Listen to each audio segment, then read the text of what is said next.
Dan here, Vagabond Buddha. I had some thoughts on the I am concept that people talk about in enlightenment. And first, my audience, this is for people who know the place I am.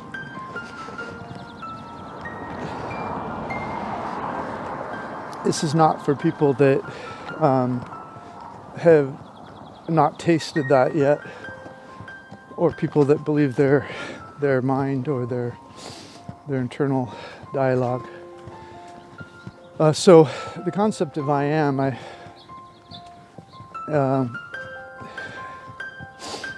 so when I'm in that place, the I am place,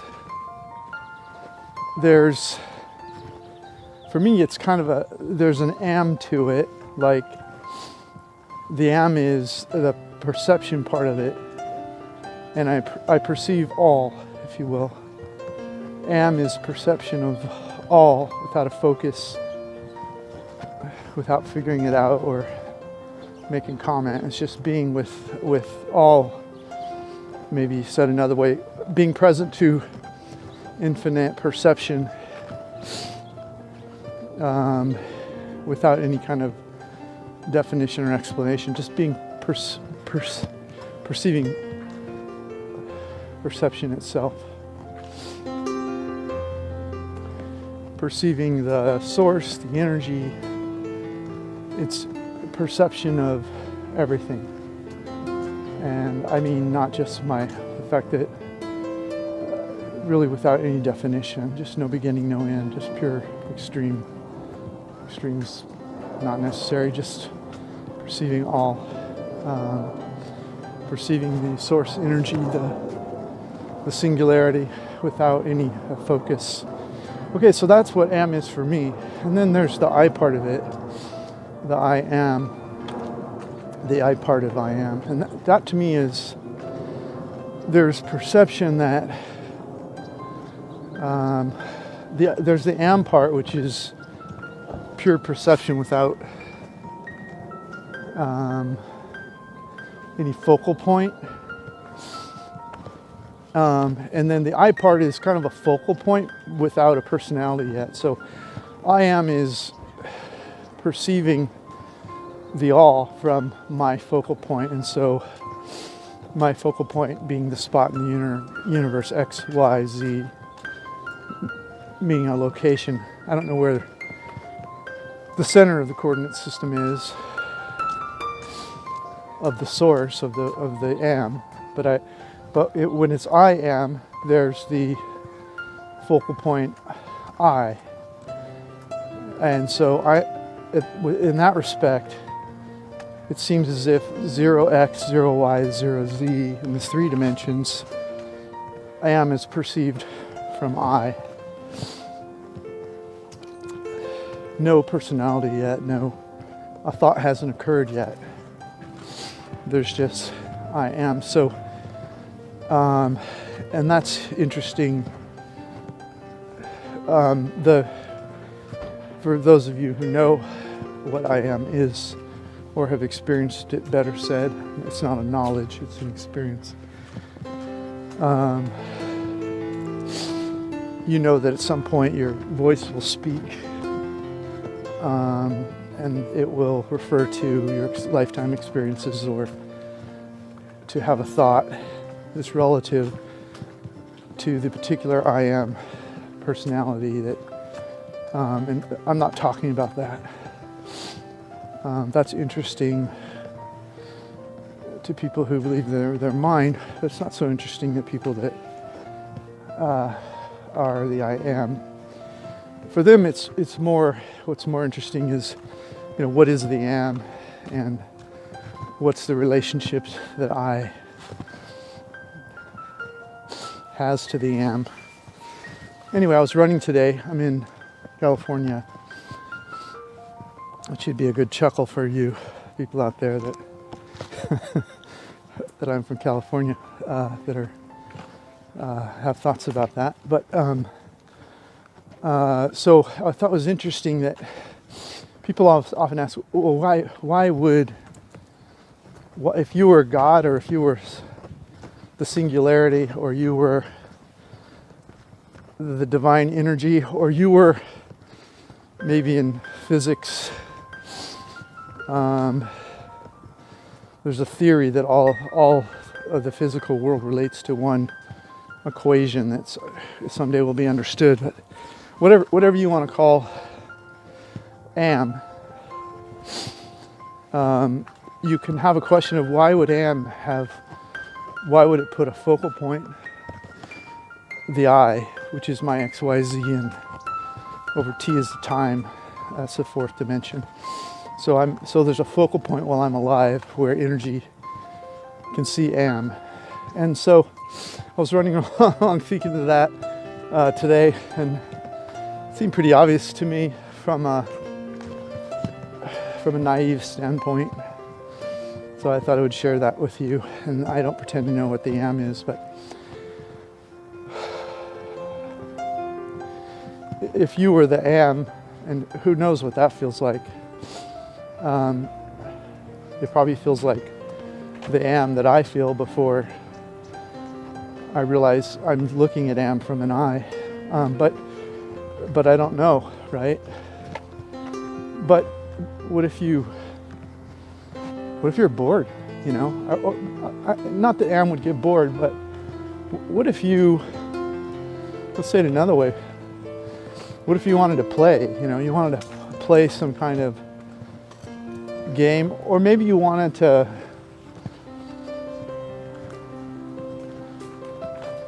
make more from Am, or you wanted to have distinguishable characters running around in Am that were expressing consciousness in different ways. You wanted to, said another way, what if you wanted to see yourself in form? What if you wanted to organize yourself into a form of some kind? And so in Am you could look at the form, maybe trees and flowers and plants and people eventually, or right away. I don't think that matters, the order, but, and you had, so you, and it doesn't matter how it came about, maybe you, in 7 days, the God created, or maybe you evolved into it, or maybe the whole process itself is evolutionary, or maybe God herself is evolving. I'm not talking about any of that today. Feel free to believe whatever you want. I'm not in the belief business.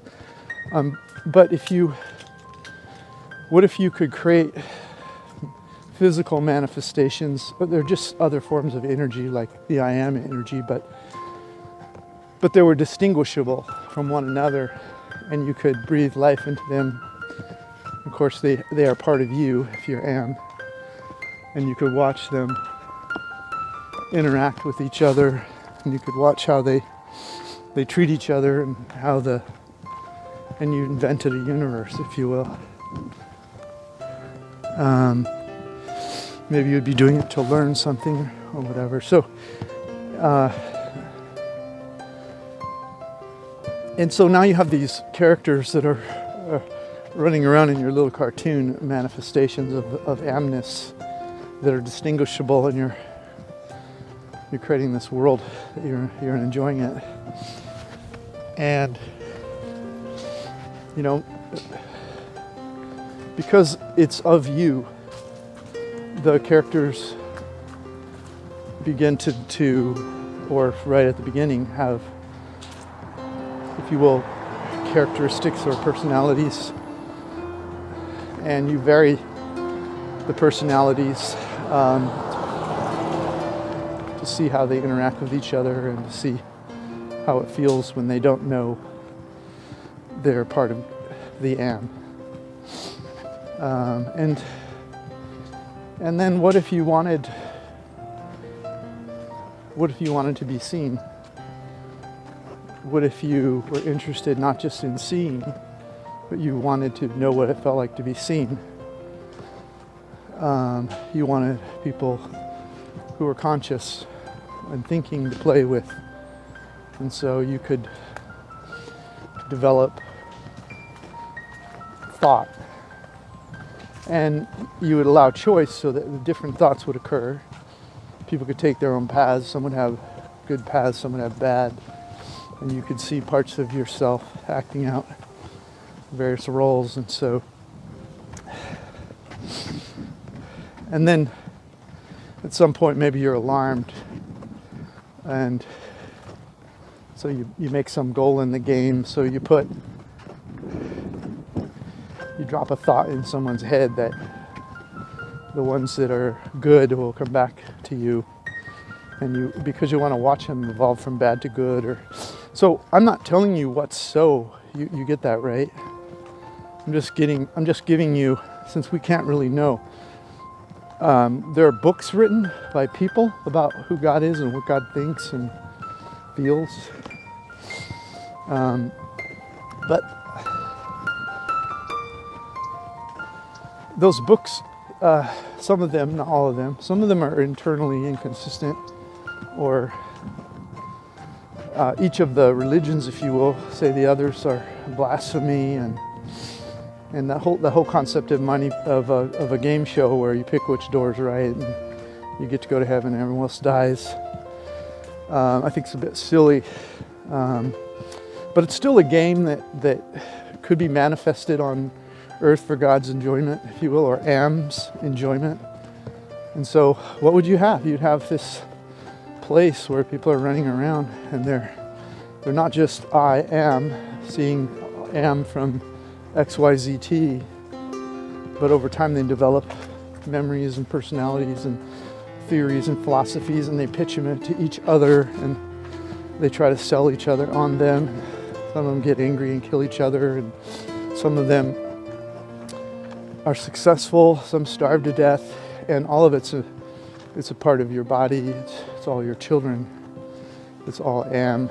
And in their mind, because they have a veil over who they are, they have a veil over their eyes that they are part of Am. They do stupid things. They act out in ways that are teaching each other, maybe teaching Am. I'm in a city, finished my run, and I thought I would be in a quiet neighborhood, but someone's doing some construction work, but so just let that be.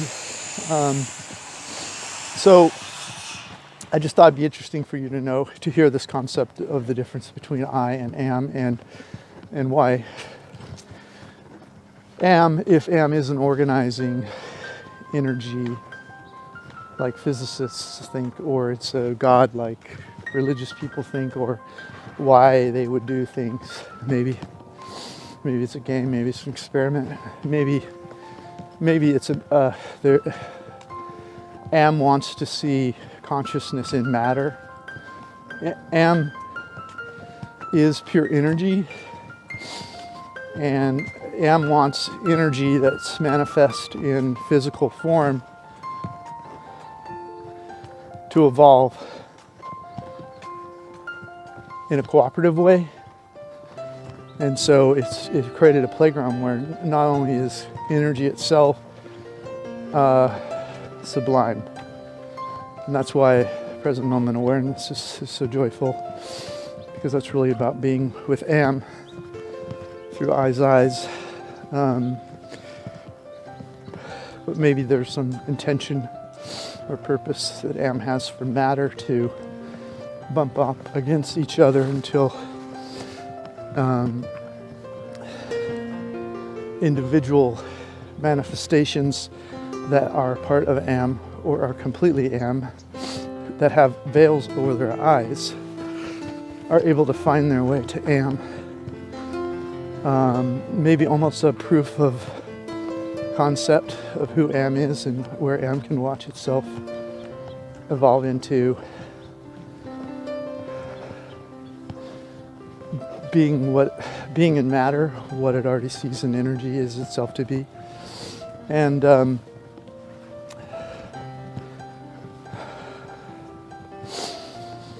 So that's all I have to say on that. Thanks for listening. This is Dan, Vagabond Buddha.